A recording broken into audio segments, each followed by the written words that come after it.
ठीक हो गया। तो मैं आपको टेक्निक समझाने लगा हूँ।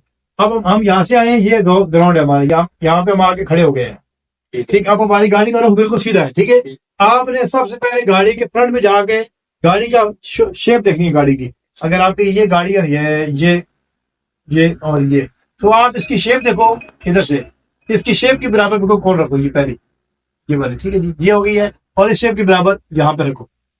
ठीक हो गया।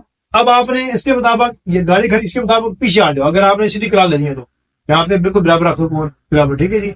अगर आपने एल बनाना है तो ये फिर आपकी गाड़ी यहाँ से जब होनी शुरू होती है यहाँ पे यूं, तो यहाँ से आपने आगे इसको यूं मोड़ना, यूं है, ये इधर ना हो, समझ आ गई। ये हमेशा गोलाई में आता है यूं, ये उधर भी ना हो, समझ आ गई।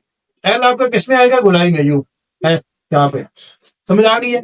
जब यहाँ से हम चलेंगे तो ये कौन हमारी यहाँ से होते हुए है यूं आएगी, ऐसे, समझ आ गई। कोई नहीं, ये उधर ही जाएगी, मतलब आपका टर्निंग पॉइंट यूं हो, गोलाई में सीधा रहो।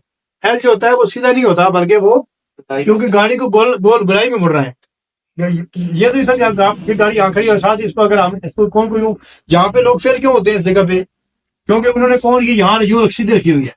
मतलब इस कौन को पहले कौन यहाँ पे है, यहाँ पे है, यहाँ पे है, ये कौन यहाँ गोलाई होती है जैसे है यूं, तो इन्होंने क्या रखी, ये कौन उठा के इन्होंने यहाँ रख दिया। अब जब यहाँ रखेंगे तो इसकी कौन में और इसमें डिस्टेंस कम हो गया, कहीं लग जाएगी, तो ये गोलाई भी आएगी तब गाड़ी आपकी मुड़ेगी यूं।